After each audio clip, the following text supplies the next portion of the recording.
Hello, ladies, gentlemen, everyone between and beyond. My name is Taylor. Welcome back to the OverAchievers Podcast, episode 40, Bald Baddy. Now, joining me today is a guest we've had on this show previously who covered, I would argue, one of the more commonly played yet not commonly achieved games. Please help me welcome back Faceless Opinion. Hello and welcome, this is Faceless Opinion, and you must be shocked to see me return, but I'm here to give you an electrifying time. So, what's up? Well, it's good to have you back. Electrifying indeed. So today, as far as I know, we're talking about not one, not two, but is it 4 games or is it 5? 3 mainline games and 2 DLCs. Right, that was it. Okay. But who's keeping count? What series, I suppose, are we going to be talking about today? Yeah, this series is near and dear to my heart. This is the series I probably have the second most videos on, because nothing dethrones Skyrim. That series is gonna be the PlayStation exclusive, Infamous. Okay. So now, can you give us just a quick kind of rundown, not very in-depth, because I know there's a lot of them, of the Infamous franchise, the series? Like, what is the basic premise for these games? Alright, so basic premise, because there's been different main characters, like 3 of them, but usually you play a person who has some type of superpowers, and they go through their story. In particularly Infamous 1, Infamous 2, and Second Son, you get to make decisions if you want to be, good person or evil with how you use your powers. And honestly, there's a lot of interesting stuff that goes on with it, a lot of interesting narrative stuff, which I don't know if I'll go super in detail with. If it comes up, it comes up. But if I talk about story stuff, just know, spoiler alert, but yet again, these games are old, so I don't know. And if you're clicking onto an Infamous video, I would assume you'd have some type of knowledge, but there's always that one person to be like, spoilers, I didn't know that.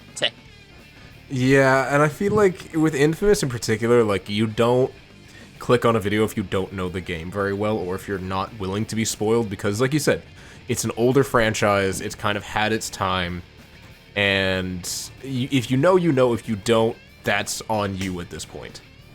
Yeah, for sure, because the last addition to the Infamous franchise was 2014, or was it 2015? When did First Light come out? I don't remember, but around that time period. So, okay, when you say superpowers, I know in the first 2 you get to use, electricity powers, because I played those. And in Second Son, you get, smoke-based powers, I think. I haven't actually played that one.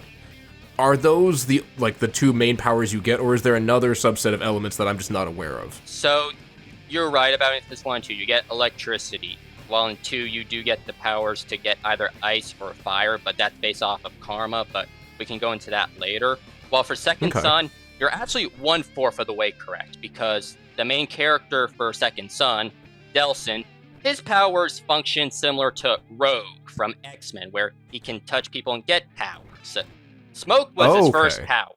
He also ended up getting Neon, Video, and Concrete. Okay, I understand Concrete. How do you use Neon and Video? I'm just a little confused. So Neon kind of functions like lasers a little bit, and you can absorb it from neon signs, underglow from cars, things like that. While for Video, it's kind of a weirder one for this one, but it's so cool. I think you can absorb the digital electronic data from TVs and satellite dishes, and you can use it for a lot of different things, for construction stuff, summons. You can even use it to become invisible. Oh wow, okay. Huh, that is interesting. I knew Video would have to do something with illusions, but I wasn't sure. Okay. Yeah, for sure. When it comes to Second Son, it probably has the most diverse and unique power set out of all of them, because normally you wouldn't think of things like smoke. You probably think, oh, fire, but not smoke itself, or neon, or video. Concrete, maybe rock, but not concrete itself. It's oddly specific. Okay. So, have you, since getting all achievements, or I suppose all trophies, in any of these games or the DLCs, have you gone back to playing them, or was that your final say, you're I'm good, I'm moving on? Well, the thing is, like, I got most of them a couple months back because I got my PlayStation 5, I got PlayStation Plus, and I was like, you know what? I'm feeling nostalgic. I'm going to play back a lot of the old Infamous games. So I did Infamous 1, Infamous 2, and Festival of Blood, and I just got all the trophies for that. So that was like a few months back. Well, Second Son, that was a couple years ago. I haven't played Second Son in a while, but I do remember, well, First Light. I was delayed on First Light for a little bit because some of the trophies I had difficulty with, but I came back to it later and I ended up cleaning them up. So I can definitively say I have every single trophy across all Infamous games. No, fair enough.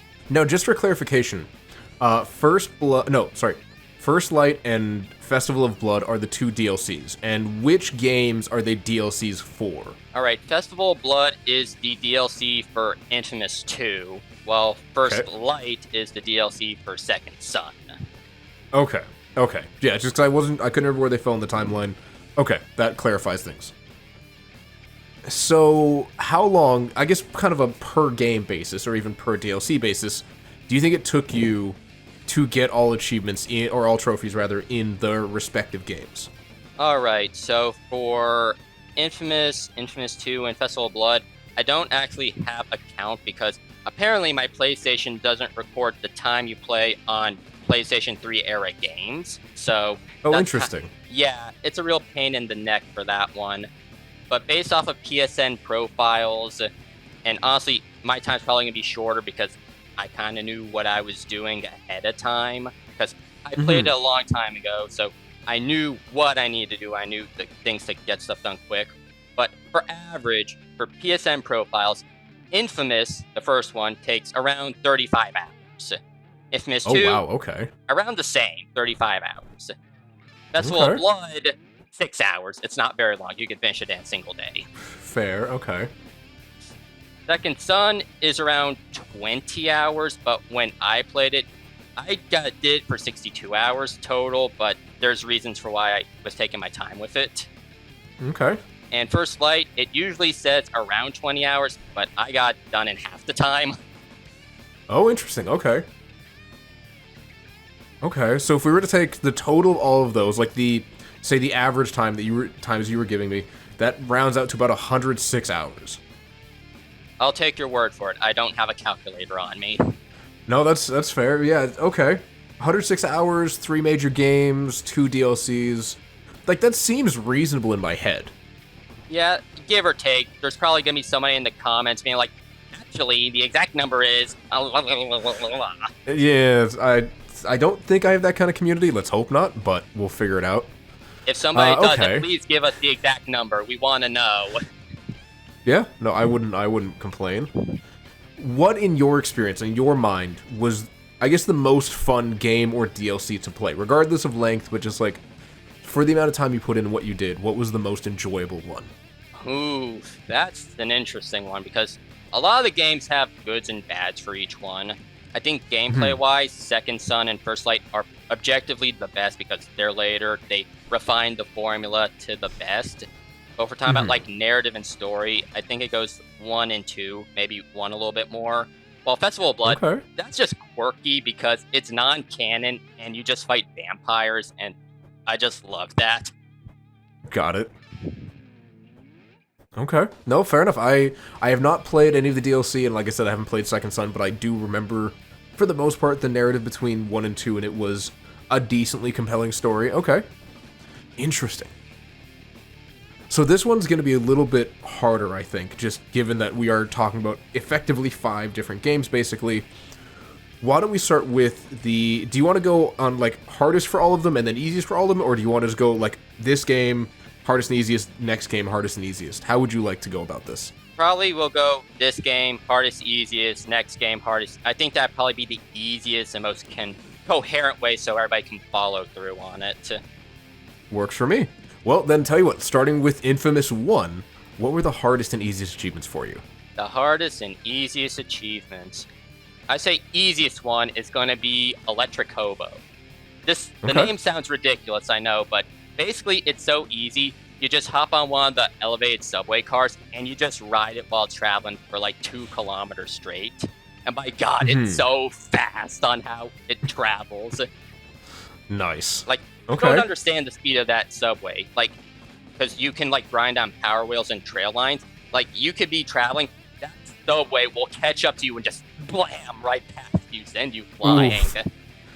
Especially because we're on islands and electricity and water don't mix well. No, they don't. Oh, yeah. The amount of times I've died because of that is, yeah, let's just say it's a lot. Okay. All right, that's the easiest one. Well, the hardest for Infamous 1, that's going to be, for me personally, it's going to be Stunt Master, because you said you played Infamous 1. Do you remember stunts from that game? Vaguely. So you could do like little, I guess, tricks or stunts in the air after grinding on certain things, but they require different button inputs, if I'm not mistaken. And like you could... Were there stunts for combat as well, or am I misremembering? Most of them are combat. So I think there's only one for traversal, but most of them are combat oriented. And a good chunk of them aren't that hard to do, but there's some that are just so situational, it's really hard to pull off naturally. Like, I'm trying to remember some of them.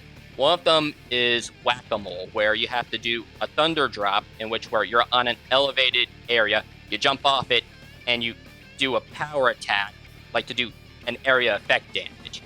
And conduits are very powerful mini bosses. And the thing is, like, some of them are very hard to hit. The Reaper conduit, that can just dash and teleport everywhere, so that's hard to get a hold on one of them. First stun conduits, one can turn invisible, so that's a pain. The other can make a giant aura construct, and it's hard to hit the body. So you have to do it on a Dustman conduit, and they are probably so tanky. And they have a rocket launcher too, by the way. Oh god, yeah, this is sounding worse and worse. So best way to do it, because the way how I always did it is, if you're looking for help for that stun in particular for Whack-A-Mole, is you have to do the mission Zeke's Request, because that's the first time you fight a Dustman conduit.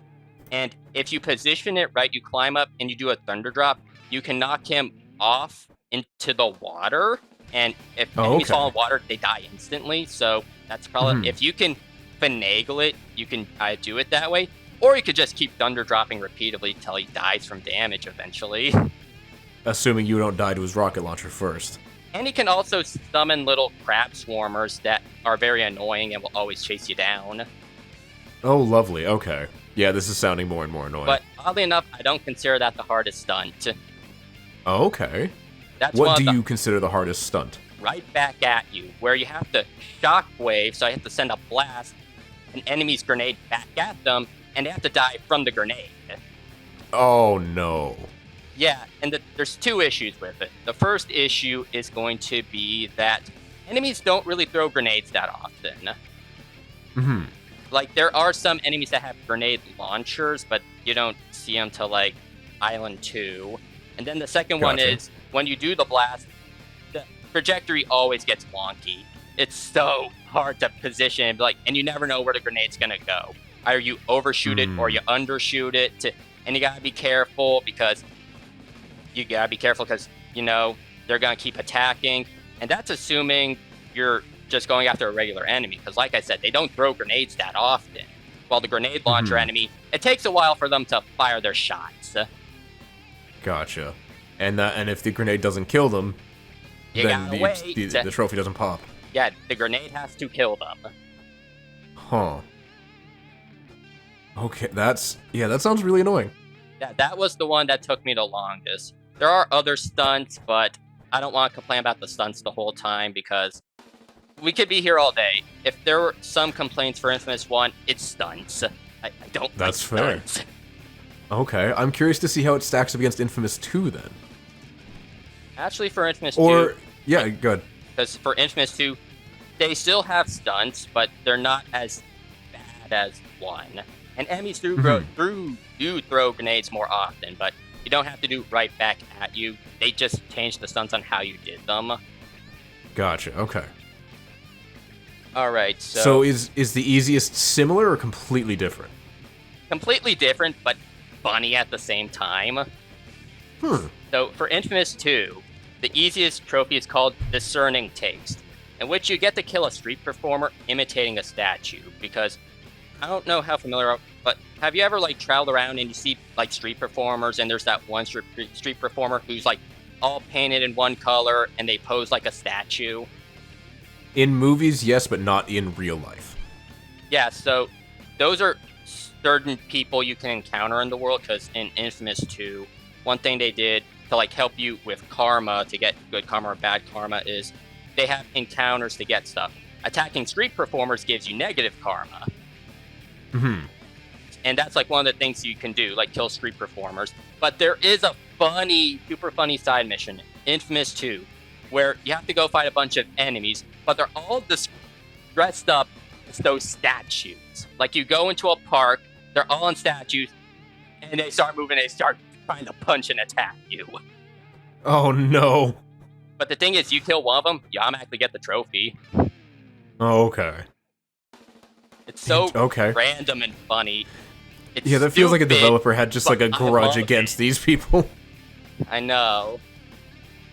So that's like the easiest one. The hardest one is something completely different, so no stunts involved. But for me, the hardest one was Extreme Makeover, in which you have to destroy 30 verandas.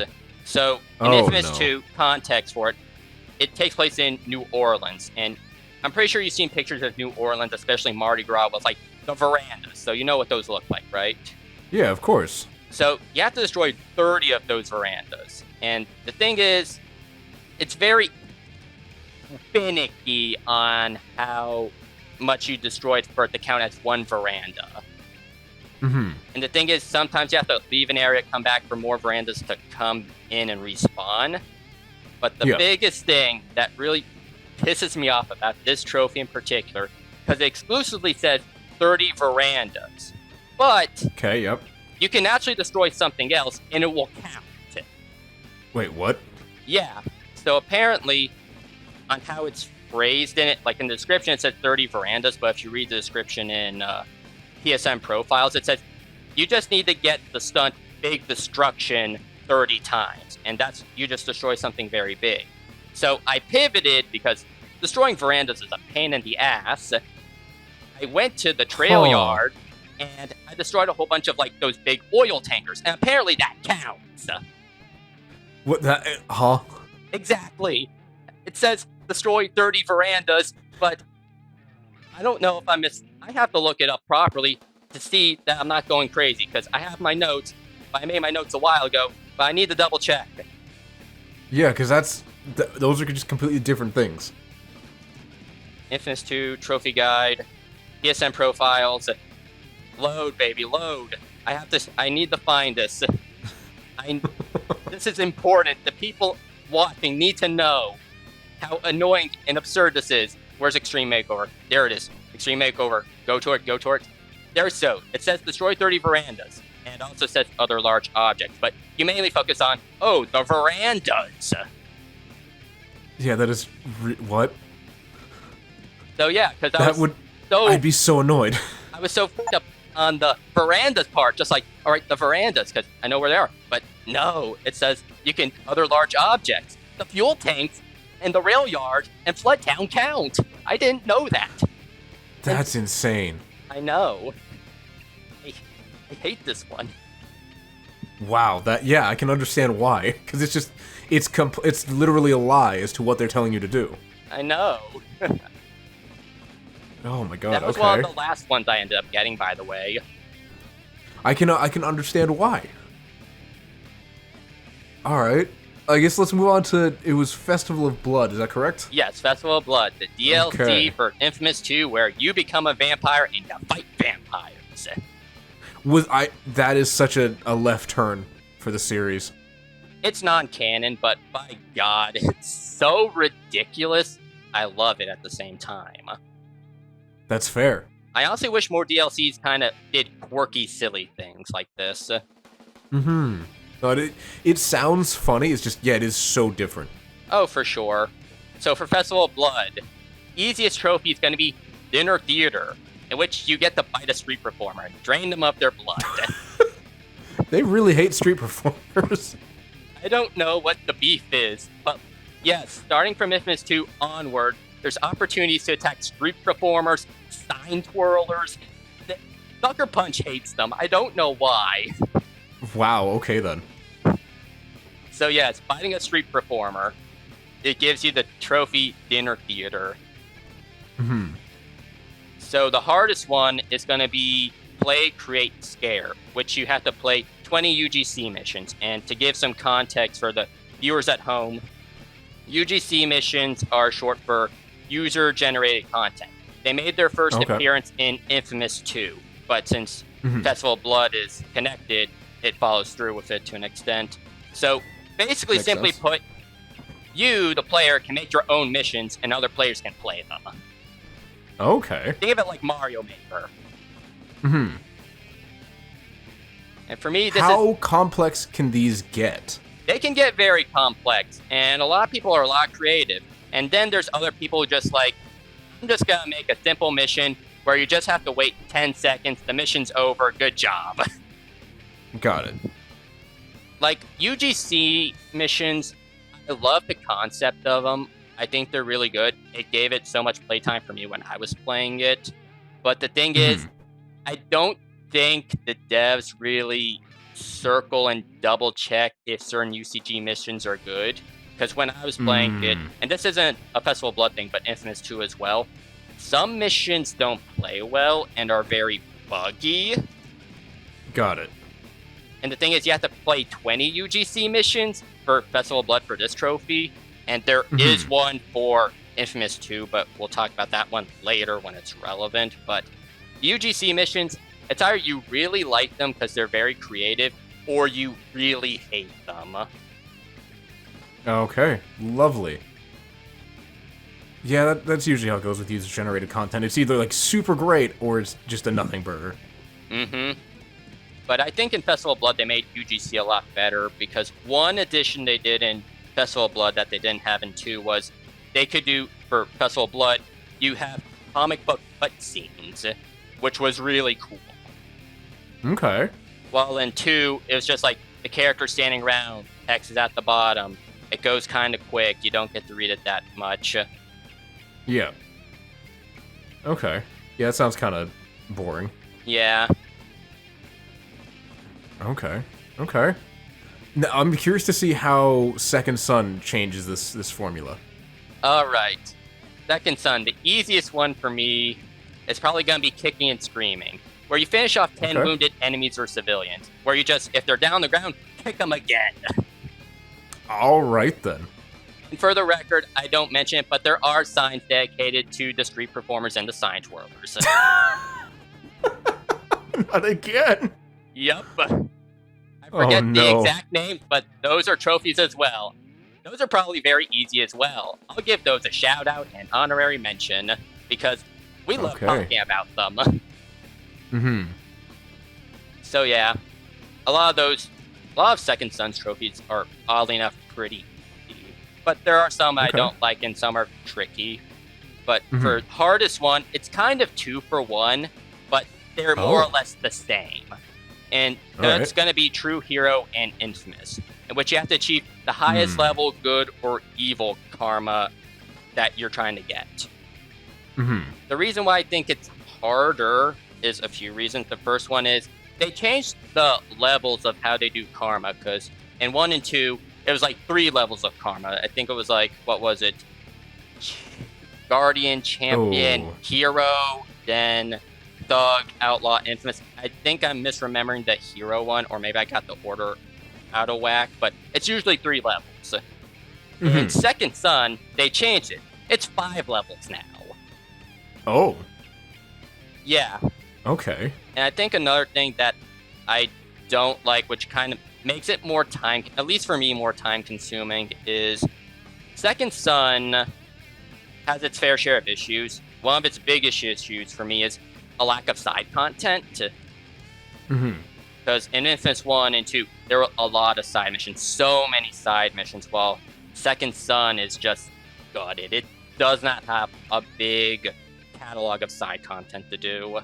And as a Oh, result, that's too bad. it's kind of not impossible. It is doable, but you'd probably be doing it through main story missions, just, killing enemies, because that will give you the karma, but it's kind of boring at the same time. I want to mix and match. I want to have some fun opportunities. Absolutely. Because the other games, they did that well with karma decisions and side missions. There's even good exclusive missions, evil exclusive missions. Second Son doesn't have any of that, which is very unfortunate. Okay. Yeah, that sounds kind of just very plain. Yeah. The story for Second Son is actually very interesting. Not the main story for it, but the creation of it, because Second Son, as people know, was a PlayStation 4 launch title, but originally it was supposed to come out a year or two later. It wasn't supposed to be a launch title. Okay. But the reason it came out early was because Sony was like, we need more titles for launch. And they made Sucker Punch like, get Second Son out there. So as a result, for people who've played Second Son, that's the reason why the game feels missing points or incomplete at times, because it was rush developed. No, fair enough. That does happen, unfortunately, and I can understand the difficulties that come along with that. Okay. And finally, we have First Light. Am I remembering that correctly? Yes, First Light. Perfect. So, easiest trophy is going to be That's So Fetch, where you get to complete all neon graffiti, because what Second Son does, because it's connected with it, there's a side activity in Second Son, and it follows through in the First Light, where you can do graffiti, like where it takes the PlayStation 4 controller, you can like rotate it and treat it like a spray paint can and just make cool designs. Okay. Which is like probably one of the coolest things I legitimately like from the Second Son era of games. I love the graffiti. Probably the best part of Second Son, at least for me anyways. No, fair enough. And the neon graffiti, I think it's a little wonky at times, but I do like it because artistically it looks really nice. And neon is just so flashy, so cool as a power. Out of the 4 powers of Second Son, neon's my personal favorite.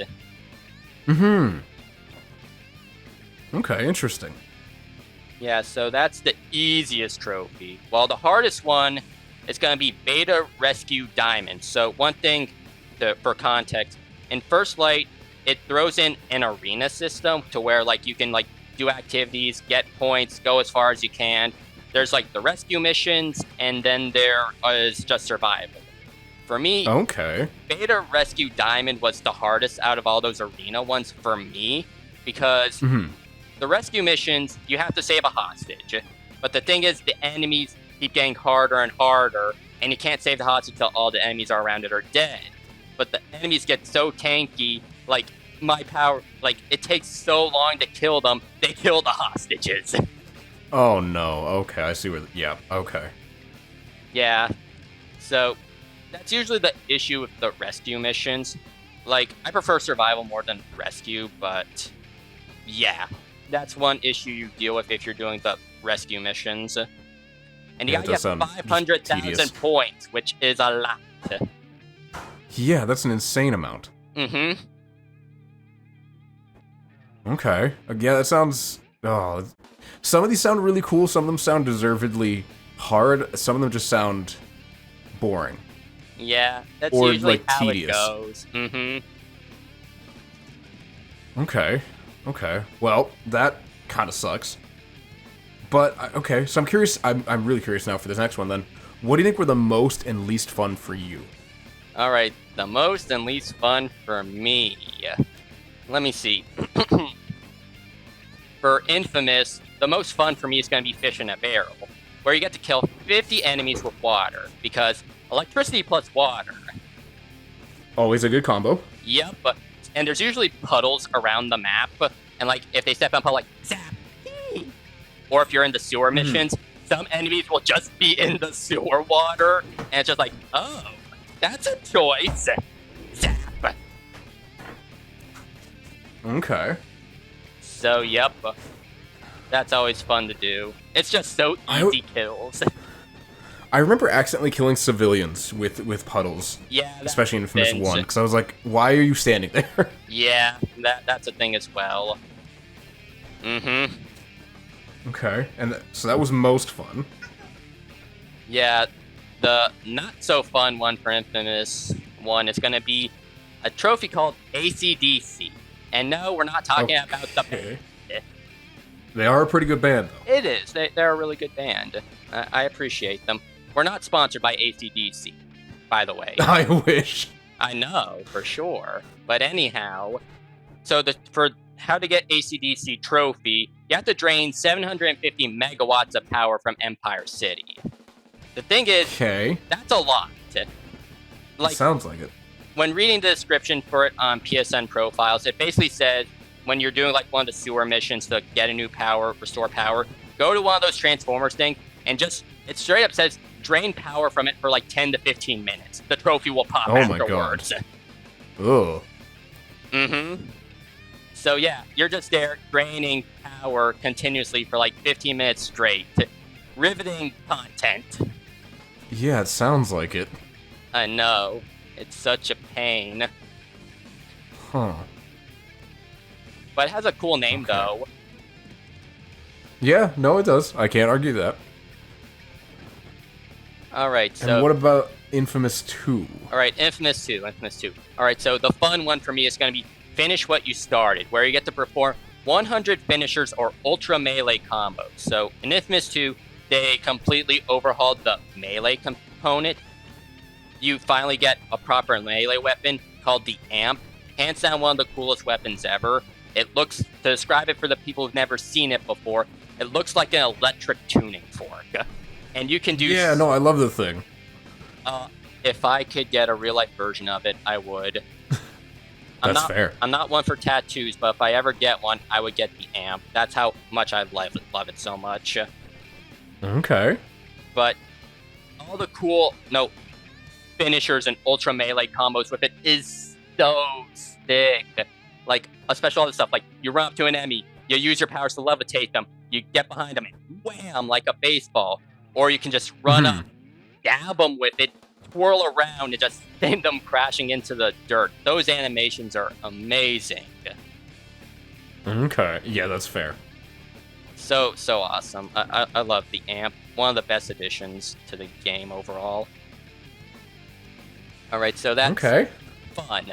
The not-so-fun one is going to be UGC Veteran, where you have to play 25 UGC missions. So, UGC missions are back, baby. Oh, God, okay. Like, the UGC missions, like we talked about earlier, they can be fun, but others are just a chore to get through. But when you have 25 and you're just focusing on trophy collecting and grinding, you're just like, has it been 25 yet? Because there are intervals for it, but like, it takes a while. Especially some missions go very long, and others are just super short. And don't forget, some missions are buggy, and you don't finish a mission until it's fully done. If a mission's buggy, that means it doesn't count. Oh no. Yep, that means you either have to start it over or do a different mission altogether. Oh, that's so annoying. That is just needlessly annoying. And you don't know what's buggy or not until you actually do it. Oh, fantastic. Mm-hmm. Okay. What about Festival of Blood? Hopefully that's a little bit better. Alright, the fun one for Festival of Blood is gonna be Flight Night, where you get to stay airborne for 250 meters using Shadow Swarm, because in Festival of Blood, you get turned into a vampire, and you get some vampire abilities. So you can, like, turn to bats and fly away. I like it because this is probably the first time you actually get proper flight. Mm-hmm. And I think it's really cool. Okay. That does sound like a pretty interesting experience. Oh, for sure. It's, like, really fun with a lot of stuff you can do with it. Especially, like, if you Shadow Swarm, and if you do it on enemy just right, you can insta-kill them because the Amp gets replaced with a wooden stake. And you can just go, insta-kill. Nice. Okay. Alright, so that's And what about the least fun? Alright, the least fun one is gonna be Bleeder's Digest, where you have to find all of Bloody Mary's teachings, because I kid you not, the main antagonist of Festival of Blood is named Bloody Mary. Of course. Mm-hmm. I don't know if it's based off of the historical figure Bloody Mary or the drink Bloody Mary, but Bloody Mary, that's what we're going with. So basically, this serves as one of the 2 collectibles in Festival of Blood, where you get to go around, you get to learn some lore about Bloody Mary. Most of her lore bits consist of, oh, I found this person, I ate them, they tasted pretty good. I kid you not, that's most of them. And the thing is, it's annoying when trying to find them is because, like, you have to use your vampire sense to track where these, audio things are. But the thing is, sometimes when you're doing it, you think you found it, but actually it just leads to, like, oh, put the human cattle here. So you just went into a wrong direction for a place you didn't even need to go to. So it's like, Yeah, that does just sound, again, needlessly annoying. Mm-hmm. And the audio logs are so uninteresting. I don't need to know how she's interested in, like, oh, this people tasted good, that person tasted good. Get a new hobby, woman. Yeah, that is weird. It gets even weirder with certain things because one of the lines of dialogue, and this gets brought up a few times, is like, because for the context of it, because Bloody Mary was dead and she turned Cole, the main character, into a vampire. And when the big premise of it was just like, oh, when the sun rises, you're going to be my permanent slave. I don't know what I'm going to do with you. Maybe I'll have you dress up as a cute little sailor. Oh. And Cole, this is getting uncomfortable. And Cole brings this up just like, we need a plan, Zeke. I don't want to become her sailor.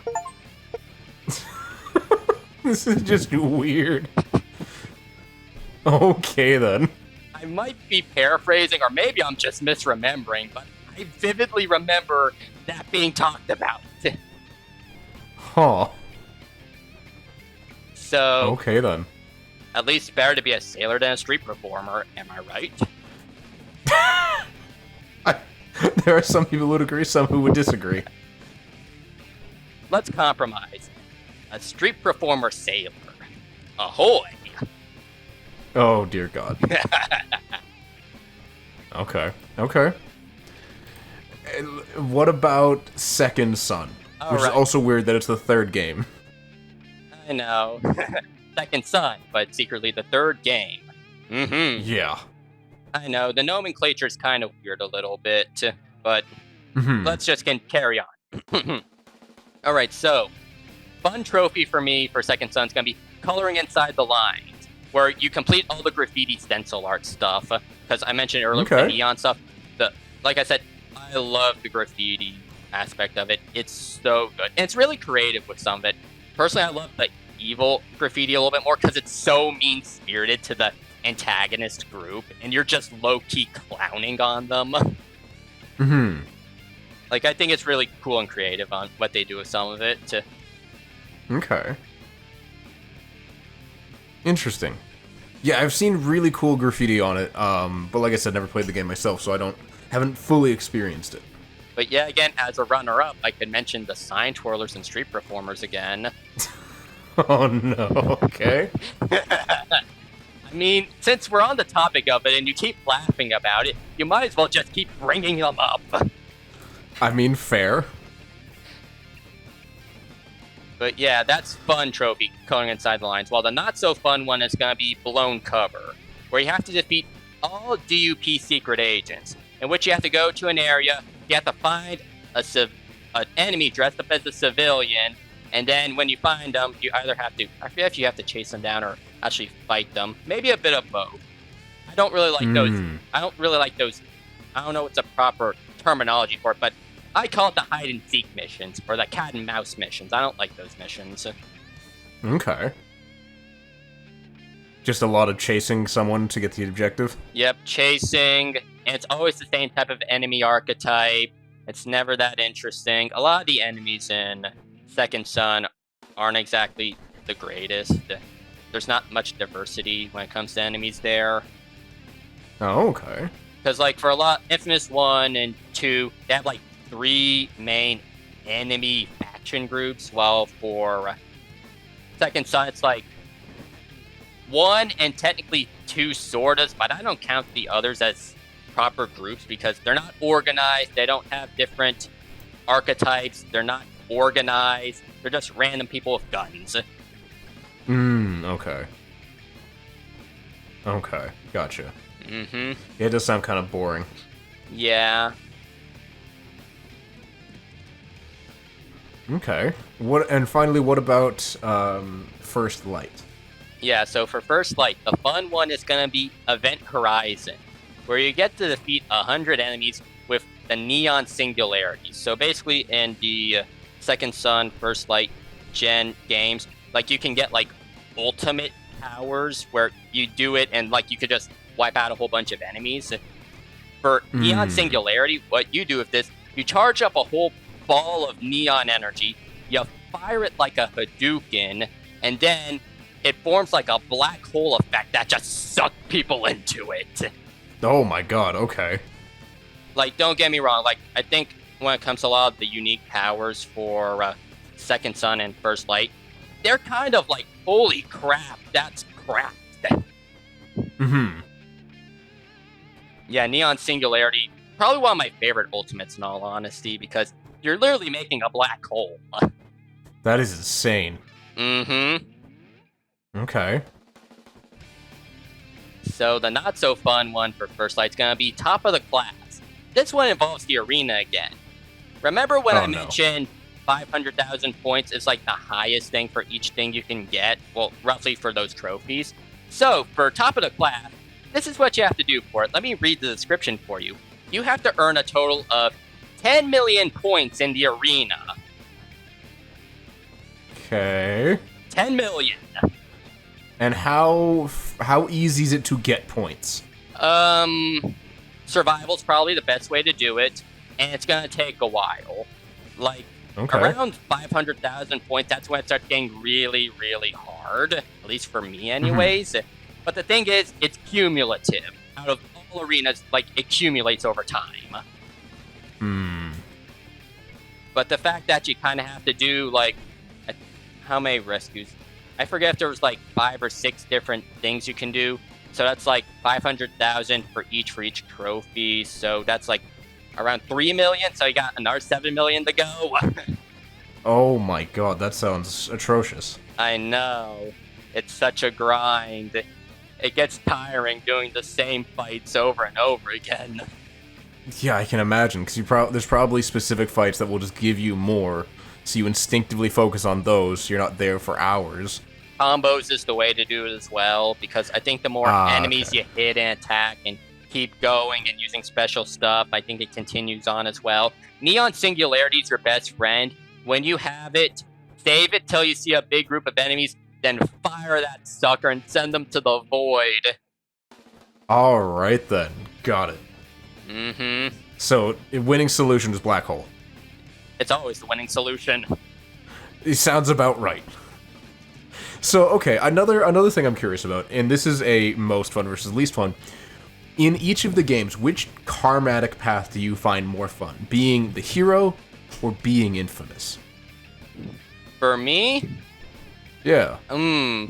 Like, being evil has its funny moments, especially when you get to punch street performers, but personally, I do like to be the hero, the good stuff, because personally, for karma stuff, like, I think character-wise, especially in 1 and 2, you look a lot better, because for evil in 1 and 2, like, you look so horrible, so pale, so sickly, so ugly. I'm like, I don't want to stare at that longer than I need to. Like, they fixed that in Second Son to an extent, which is good. But, like, for me, I kind of always like doing the hero route, in all honesty. And not to mention, I kind of like the blue lightning more than the red lightning. Fair enough, okay. So just kind of good hero for all 5. Actually, is there like a good or negative hero or like karmatic path for the Festival of Blood DLC? For Festival of Blood and First Light, no. Because First Light's a prequel for a different character. And so karma doesn't matter that much. Well, for not Second Son, a lot of Infamous. Give me a moment. Festival of Blood. Yeah. You basically karma's not really a thing because you get turned into a vampire and you kind of take the evil karma appearance and you kind of have to like eat on civilians to get blood for powers because you need blood because vampire. Okay. But That's it's fair. like, it's generally implied because since Infamous Festival Blood is non-canon and like throughout the series in general, the good ending is usually considered the canon ending. So it's usually implied that you're always good. Okay. Okay. No, that's fair. I'm very similar. I tend to play the good guy, the hero, just because I feel bad when I don't. And I know they're fictional characters, but still. Yeah, I don't really want to be a dick to people, unless they're a dick to me. In that case, I'll be a dick back. Yeah, no, that's fair. Okay. Okay. So, do you know, like, does PSN Profiles tell you the rarest one for each game? Yes, it does. And of course, I have those stats. I'd be very curious to hear them. With the amount of games we're talking about, I need to get my information in order. I had to be prepared. I appreciate it.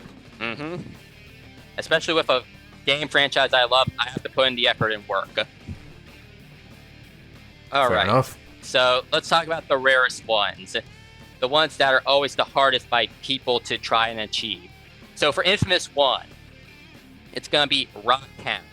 And this is a collectible trophy where you have to find all the blast shards around the map. And there are 350 blast shards. Okay. And the thing is, since this was the first game, and other games kind of resolved this issue later on, but there's no way to... How do I want to say it? There's no easy way to keep track of all the blast shards you've collected.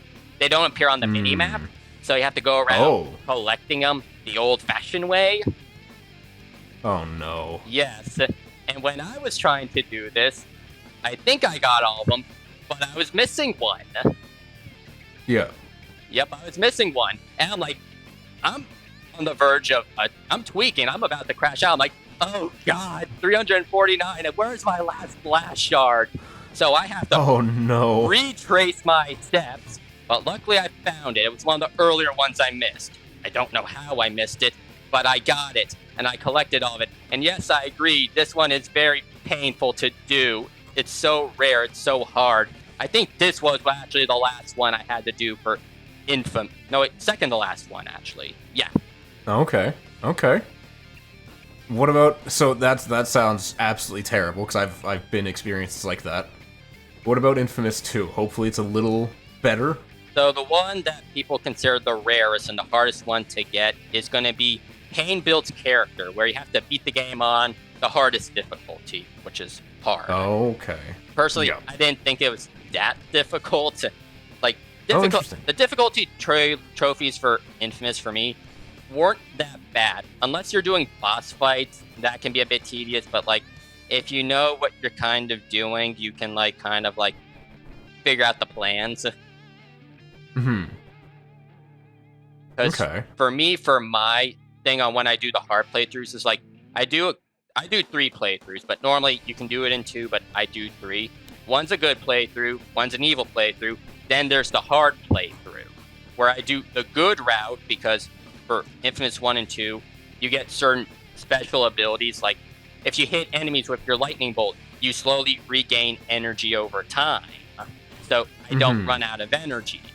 And since I'm doing it hard, and like, for example, if I'm in a bind, I'm like, okay, I gotta do something evil now. I have to drain somebody of their neuroelectric energies to replenish my health. So I'm not bothered by it that much, because I already got the good karma stuff, so what's a few evil decisions here or there to make my life easier? Okay. Okay. A lot of people will say evil is the best way to do it for the hardest difficulty, because you don't have to worry about civilian casualties. I'd say doing good is better, because sometimes, like, civilians will actually help you in a fight. They'll throw rocks or even grab somebody. Fair. Okay. Yeah, I never played them on the higher difficulty, because I was playing on a buddy system, so I didn't really have a lot of time. Okay. Okay. And what about I mean, I guess technically, what about Festival of Blood? I think there's not too many achievements for that one, if I'm not mistaken. Not that many, but the rarest one would be one we already mentioned before. Play, create, scare, play 20 UGC missions. Because it's UGC missions. Fair. I completely understand why. We don't need to go into detail for that one. We know why it's on the list. Yeah. Okay. And what about Second Son? All right, Second Son is going to be unstoppable. Beat the game on the hardest difficulty, which I think is, if it was either hard or expert, one, two. So another one with highest difficulty. Like I said, I don't find those ones difficult, in all honesty. Okay, fair enough. Well, I mean, they give you a plethora of powers from the sounds of it, so, like, that, in theory, would make it easier as well. Yeah, and especially if you know what you're doing, you got the game plan, you know what to do. Best way to do it's probably... Neon and Video are probably the best powers to take enemies out, because Neon is speed and precision, and if you upgrade your powers, you can, like, sniper shot people. If you hit weak points, you can easily subdue them, while for Video... You turn invisible, sneak behind somebody, you can instantly subdue them. That's usually the strats. Oh, wow, those all sound great. Okay. Mm-hmm. And okay. Interesting. And what about First Light? First Light, the rarest trophy is going to be Perfectionist, where you have to complete all challenges. There's 96 challenges, and most of them come from the arena. Okay. So defeat certain types of enemies, use certain types of powers, do this, do that. Some of them are locked behind some of the other stuff, like, get certain score at this level stuff. You gotta get the 10 million points to get that one, so that's the reason why it's the rarest. Gotcha, okay. Okay, yes, I understand now. It's not the hardest, but it's the rarest. And it sounds like an absolute pain. Yep, because you gotta do all the other steps before to get it. Yeah, that's fair. Okay. Okay. Now, what would you say was the most memorable ones for you? Let's start with Infamous 1.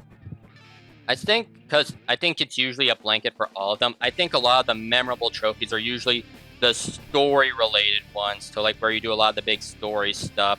Because for the first Infamous game, I love the final twist in Infamous 1. I don't know if you remember the final twist for it. Do you remember it? Yes, I do. So, if I remember correctly, basically the big bad villain was actually the main character, but from the future, kind of like from the bad timeline. Yes. So basically, the main villain of Infamous 1, Kessler, is secretly Cole the whole time. So yeah. And he's trying to, is he trying to take over the world, or is he trying to save the world? I can't remember. No, so what he was trying to do, because for context, because it leads to Infamous 2 a little bit. So Kessler, he came from a timeline where this very powerful conduit, this very powerful enemy known as the Beast showed up. And the Beast literally caused the apocalypse and literally wiped out humanity. And right. And Kessler was a little bitch and didn't want to fight, and he ran away from his family till his family died. Then Kessler's like, Then he decided time travel back in time to make his younger version strong enough to fight the Beast. Right. Yeah. Okay. Yeah. Okay. No, that's fair. It was an interesting story. Kind of got a little bit weird at the end, but I do. Yes. Okay. Yes. Mm-hmm. And the same thing goes with not Second Son, Infamous 2. I get them mixed up. Second 2. Yeah. Absolutely. Same thing with Infamous 2 I love both the good and evil endings for Infamous 2 because they're both so sad. Fair enough. Yeah, both of those endings are really good. I legitimately like them. Festival of Blood, that's just quirky fun times. I don't take it too seriously, but it's quirky fun times. Okay. Second Son, story-wise, I think it was easily the weakest out of the bunch, in all honesty. I didn't really like the main villain. Delsin was okay as a main character, but honestly not my favorite. Second Son is fun to play, but story-wise it's kind of lacking and you want more. First Flight was phenomenal, in all honesty. It was a very good story on how they did a side character, Fetch, and her story. It's so sad and tragic, and you feel for her, and at the very end, you feel like, oh, that's so cathartic. oh so cathartic. Gotcha. Okay, yeah.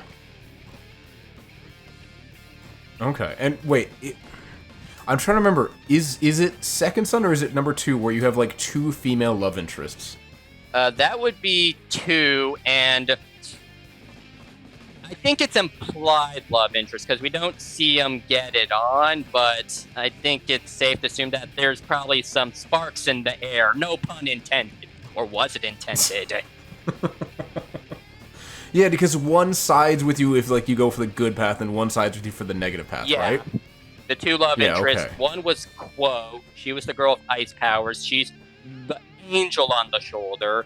And Nyx, she controls fire, and she's the demon on the shoulder. Gotcha. Okay. And which did you tend to gravitate towards? I usually did good, and I usually did like Quo a lot more because ice powers are kind of cool. And like I've done both because you can get ice powers or you can get fire powers based off of the karma choices. Because one thing involves, let's transfer powers. Who do you want to transfer powers with? And both of them just start fighting with one another, just like no me. I think Cole's even like before the decision is made, just like women. Was that pun intended as well? For which one? Ice powers are kind of cool. No, but I kind of wish it was now. Okay, that's fair. All right, and what would you say is the most memorable for Festival of Blood? The most memorable thing for Festival of Blood? Probably, oddly enough, I loved the whole premise behind it because, like, Festival of Blood is a non-canon story, and it starts off with Cole's best friend Zeke in a bar, chilling, and he's trying to rizz up this girl, and he's creating the story of Festival of Blood on the fly, just like, oh yeah, this happened, by the way. Just trying to like... okay. Yeah, honestly, I love it just because of that, in all honesty. Mm-hmm. And low-key, it kind of almost worked if Cole didn't show up at the very end. The girls are like, oh, hey, Cole, you need help with something? Oh. My boy Zeke, he's getting slaughtered. Give Zeke some love, man. I love Zeke. He's the best character. Okay, yeah, no, that sounds... Poor Zeke. He just can't catch a break. I know. Okay. And what would you say for Second Son is your most memorable? My most memorable, probably the most emotional moment for Second Son is basically it's close towards the end of the game in which you kind of get betrayed by somebody, and as a result, Delson and his brother Reggie, they're trying to do something, right? Reggie's trying to help Delson out with something. Reggie dies, and I'm just like, no, I love Reggie, because he had a pretty good character arc, in my opinion, where he didn't really like Conduit. He kind of like, I don't want to say he was racist, but for all intents and purposes, he was kind of racist, but he grew over time. And I legitimately just love Reggie as a character, and he died. And, like, Delson, like, as a character, I think he's kind of, like, too jokey sometimes. But that moment when Reggie died, oh, man, he locked in. And, like, that first fight we had with Augustine, the main villain of the game, because they fight twice. First fight, you could see the emotion and anger he had. Because, like, in one of the things, like, in one of the ultimate moves, Orbital Drop, it's a smoke power, like, where you jump in the air and you just come crashing down like a comet. Normally when he does it before it's like, he does it with, like, a smile, just like, oh, this is gonna be fun. No, when he does it now, you just see pure, like, rage in his face. Gotcha, okay. Yeah, that sounds... That does sound emotional. I haven't played the game, so I can't necessarily connect, but I do understand that. Okay. And finally, what about First Light? First Light, I think there were 2 memorable moments for it. One is, like, really, really sad, and the other is the really cathartic moment. So, context for First Light, you play as Fetch. She's a side character in Second Son, so you see her a bit. She has neon powers. A little bit about her history. Okay. She was a bit of a junkie, so, for context reasons. So she was addicted to drugs and stuff. She got in... She had to work for a drug dealer for a little bit. Really scummy guy. She was, like, threatening and blackmailing her because he had her brother held captive. So, hold on, it gets worse. So basically, Oh, no. when Fetch confronts the dealer, Shane, he ends up drugging her, and Fetch, he's tripping out hardcore. And long story short, she accidentally kills her own brother. Oh, no. Yes. So basically, because for how First Light takes place, like, Fetch is already in prison, but, like, there's it's one of those, like, non-linear stories. Mm-hmm. So we go back to where she's in prison. Augustine, the main villain from Second Son, because prequel, kind of brings Shane, because, like, she's trying to, like, manipulate and control Fetch. Fetch has the biggest crash out of all frickin' time, and is going on a rampage trying to get him. And when she gets him, oh boy, she tortures and kills him brutally. That's understandable. I kid you not, she atomizes him, reduces him to nothing. Oh, wow, okay. Okay, yeah, that's fair. I can understand how that would be memorable. Mm-hmm. Okay. Interesting. Now, I'm curious, and this is more of just a general question, so if there's one you would, just kind of leave alone, you can just kind of skip over it. Are there any achievements from kind of any of the games you think should be removed, and why? I know there's a lot of annoying ones, but I think one that I would want to objectively remove, it's one from Infamous 2. And no, it's not the veranda one. That is a runner-up. Okay. The one I would want to remove is probably going to be Knockout in the Blackout, where you have to defeat 50 enemies in a blackout area while not doing an active mission. Oh. Because, electric powers, you need, electricity. In a blackout area, there's no electricity. And the thing is, blackout areas, I don't know what it is about blackout areas, but there's so many enemies. A lot of them armed with turrets, miniguns, and all that stuff. Okay. Yeah, that sounds awful. Yeah, and the thing is, you can't do it during an active mission. So not when you're supposed to be there. So you willingly have to go out of your way to travel there. Okay, I'm guessing that's best done, like, late game. Yeah, well, you would think late game would be easier, but no, early game has to be better, because in late game, because for 2 on how it does it, there's Island 1, Island 2. Island 1 is just the militia. They're not too difficult. Island 2, because when you get to Island 2, you have to, like, unlock it and then do half of it. The other half of Island 2 has the Ice Gang. A bunch of people with ice powers. And there's a lot of evolved Ice Gang members to where they're very tanky and need a lot of power to deal with. Gotcha, okay. So Island 1, Ascension Parish, that's probably the best way to do it. And it's a drag to do because it's 50 enemies. And you're going to be wondering, I need power. I have to drain people, but I'm trying to be good. Gotcha, okay. Yeah, I can see how this would be a problem. Mm-hmm. Okay, that's fair. Are there any others you would want to remove, or just that one? Just that one. Maybe I would want to reduce some of the ones for example, like the UGC missions, maybe cut down on how many you have to do for those, but nothing really too egregious. Well, maybe AC/DC one, maybe we could get rid of that one too, because so long to drain. Too much draining. Okay, that's fair. That is fair. Okay. How about is there an action or way of playing that you think there should be an official achievement for? Alright, interesting story. This involves Second Son. So, in Second Son, there's a mini-boss section where you have to fight a very tough enemy. As the antagonist of the game, Augustine, she knows Delsin has the power to absorb other powers. So, originally he started off with Smoke, but he got Neon. So, she's trying to force him to use Neon to prove her point. And the thing is, basically, she's trying to force him to use Neon on her soldier to take it out. Because if you do Neon, it's objectively so much easier. It is easier. I was able to beat this fight using only Smoke and not absorbing Neon once.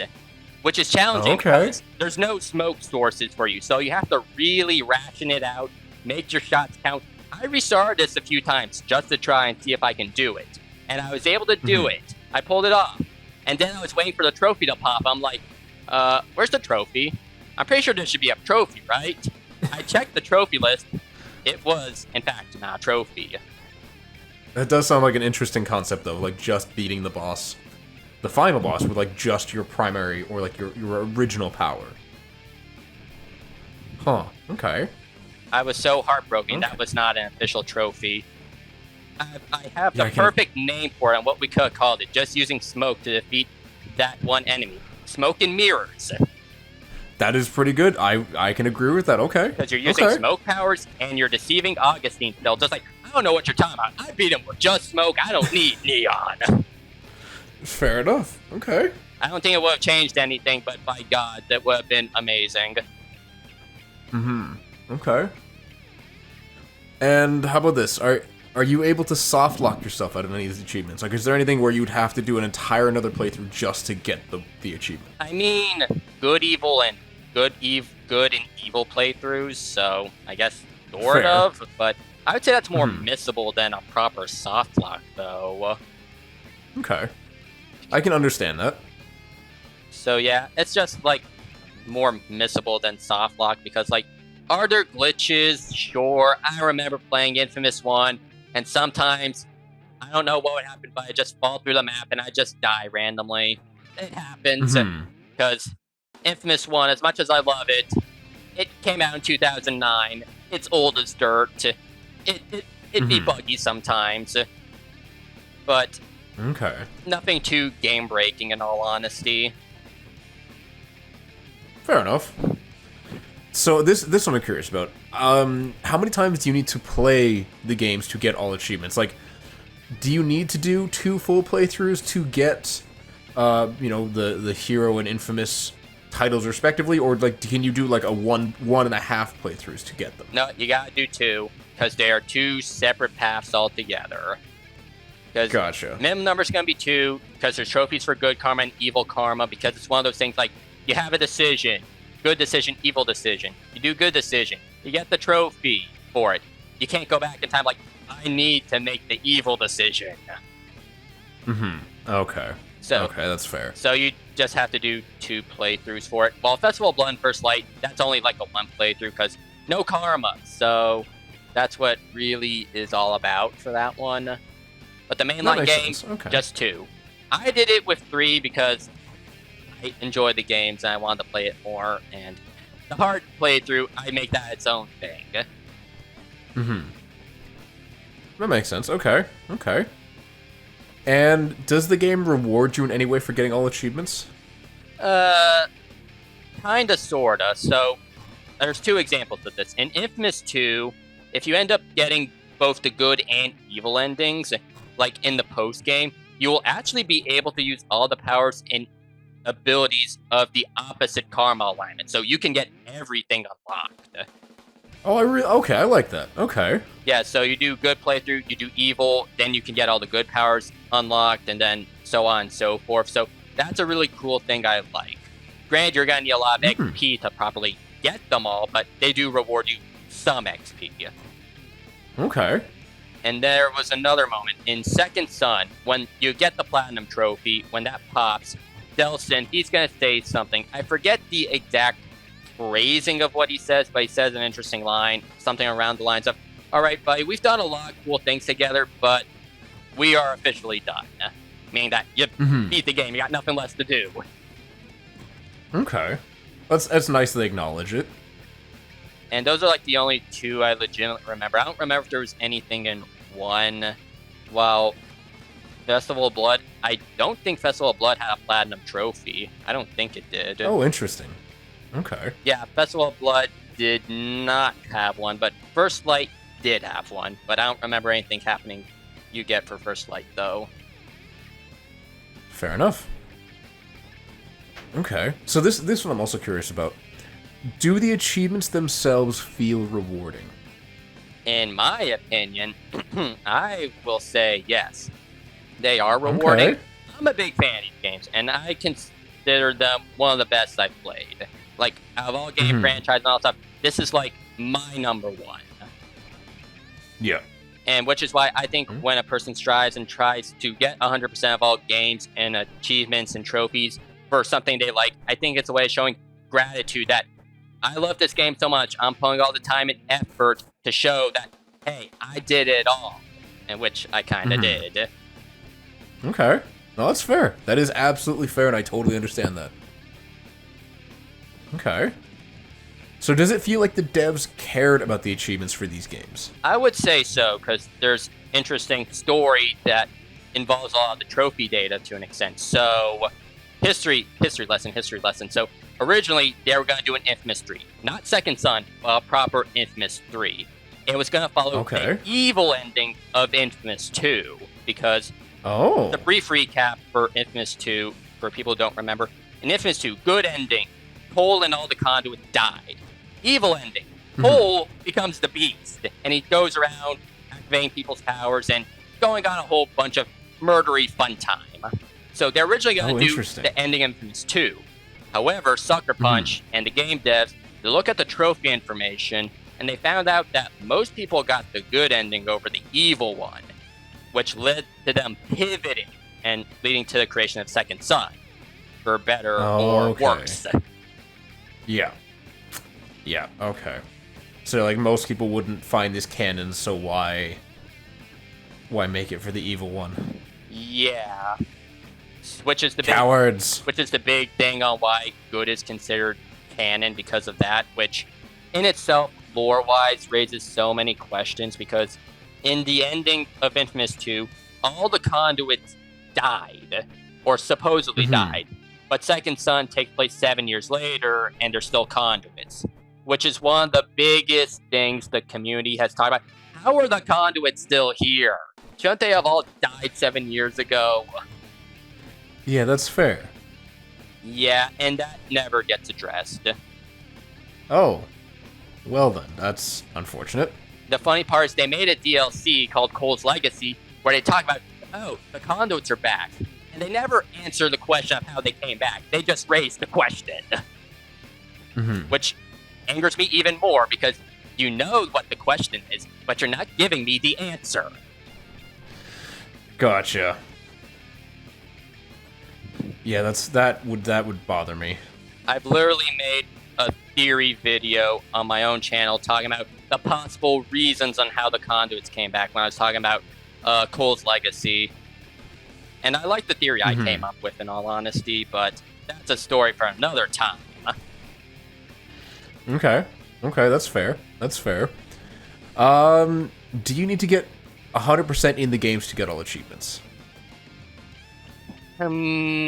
Yes and no, because don't forget, good playthrough, evil playthrough, certain things you can do on the good playthrough, but it locks out the evil stuff and vice versa. So, fair. There are technically stuff you can do on one playthrough, but you'd have to go back to get the other stuff as well. Like, you could probably do, like, barring karma decisions, like 85-90% of stuff, but you'd probably have to go back and do like a few miscellaneous, like, oh, you gotta do a few evil missions, you gotta do other decisions and things like that. So it does require it, but I don't know how you go about phrasing that. Yeah, okay, I gotcha. So, okay, how about this? Do you feel like the series or the franchise feels unique in, like, the kind of action-adventure... What genre, actually, would you classify these games in? You could say it's action-adventure. You can also say it's a bit of a shooter, even though there's not guns, but you do shoot your stuff a little bit. You could argue third-person shooter, but I will usually go action-adventure. You could technically throw in a superhero title as well, because it technically is one, because... Granted, it's not Marvel or DC, but it does involve superpowers, and you're trying to become good or evil. Gotcha.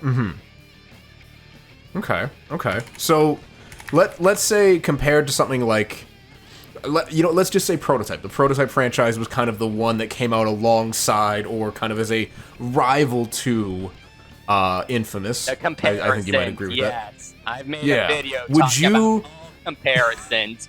I know. I will make sure to link that down below.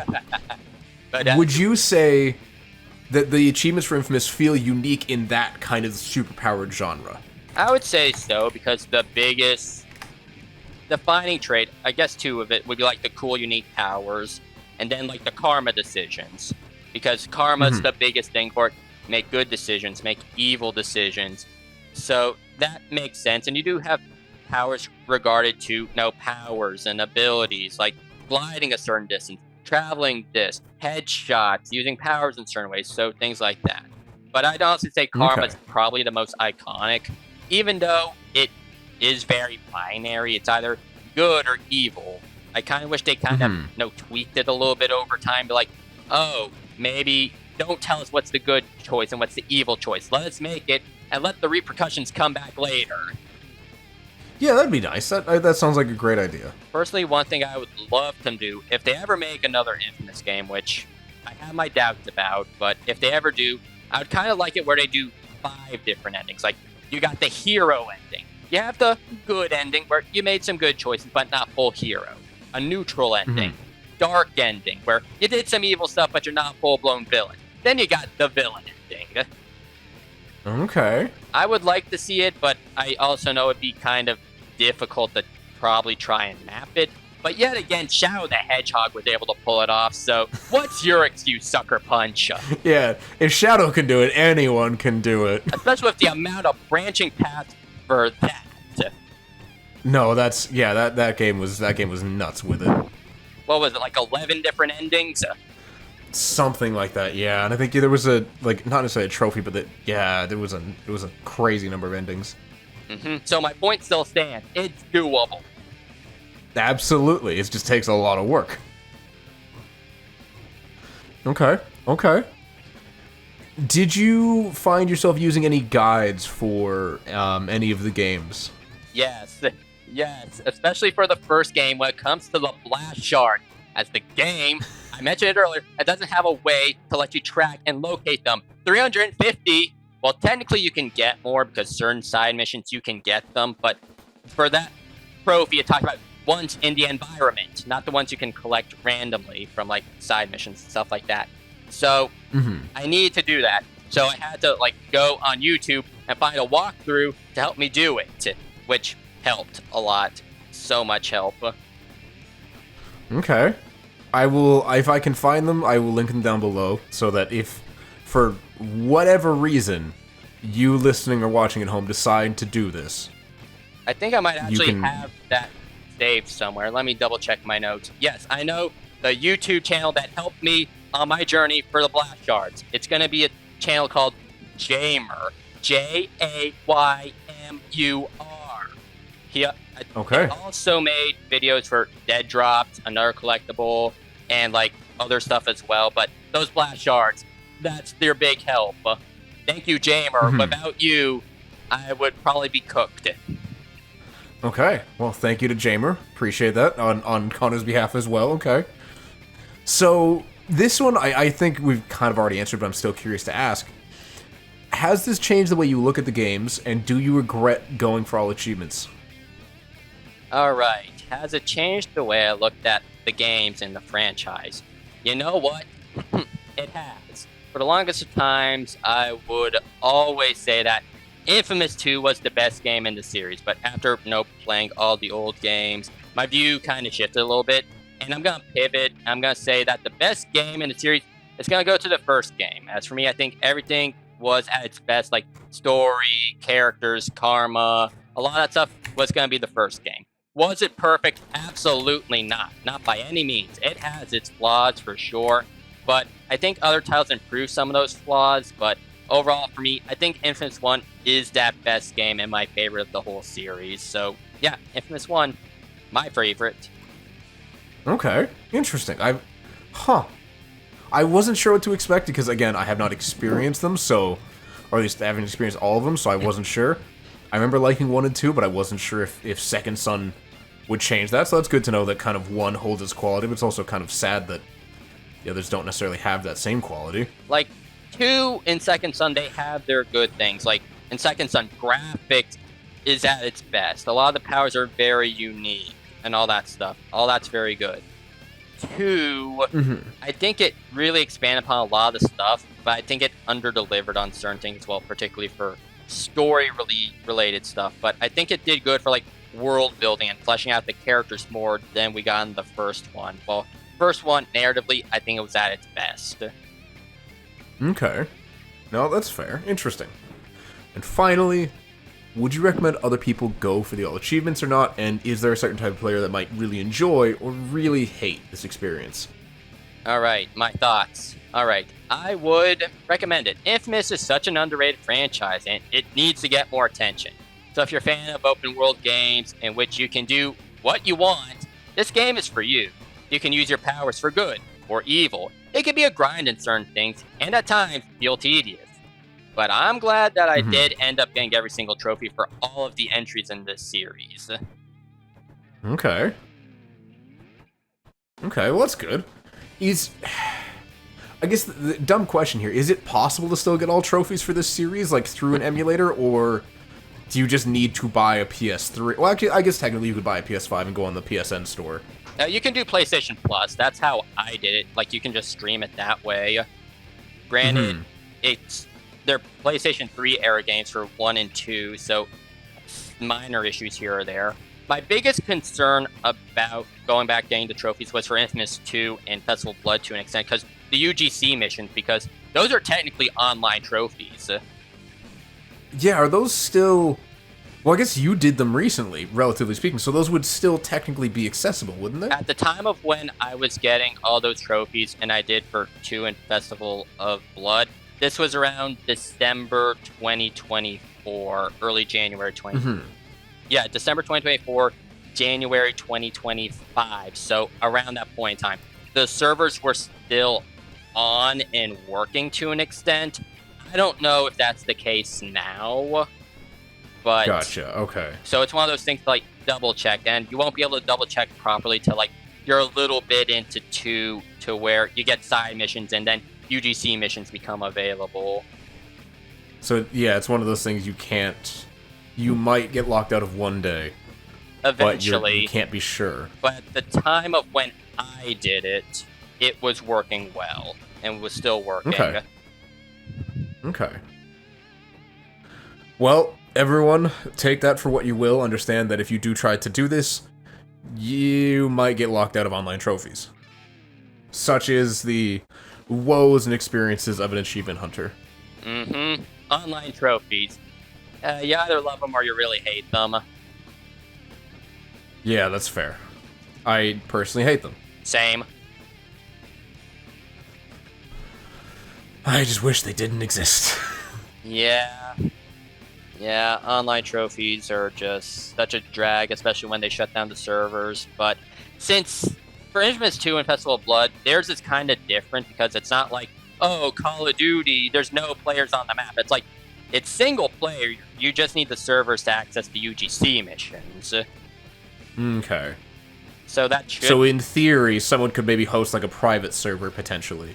In theory, but I'm not exactly sure on how they do the servers, though, in all honesty. So, I don't know enough about that, so...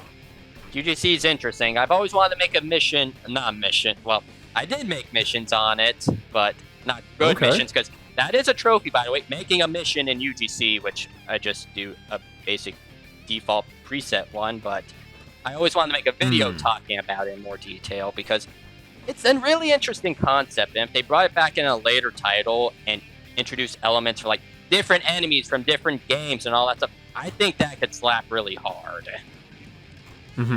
Okay. That sounds pretty cool, actually. Okay. Well, thank you, ladies, gentlemen, everyone in between beyond, so much for being here. Thank you, Faceless Opinion, for joining me once again. Not a problem. I enjoyed being here and talking about a franchise that is near and dear to my heart. Absolutely. I will link his channel as well as any playlists and things related to the Infamous franchise in the description down below. With your permission, I'd love to use some of your gameplay footage if that's okay, given I don't think I can record my own right now. Not a problem. If you need me to record some exclusive gameplay footage just for this, let me know. I don't have a problem doing it. I wouldn't say no, but I don't want to take your time if you're busy, but you will find out when the video releases, so thank you once again, everyone, for being here. Make sure to check out Faceless Opinion and his awesome channel. And all that, we'll see you in the next one. Bye-bye! Catch y'all on the flip side.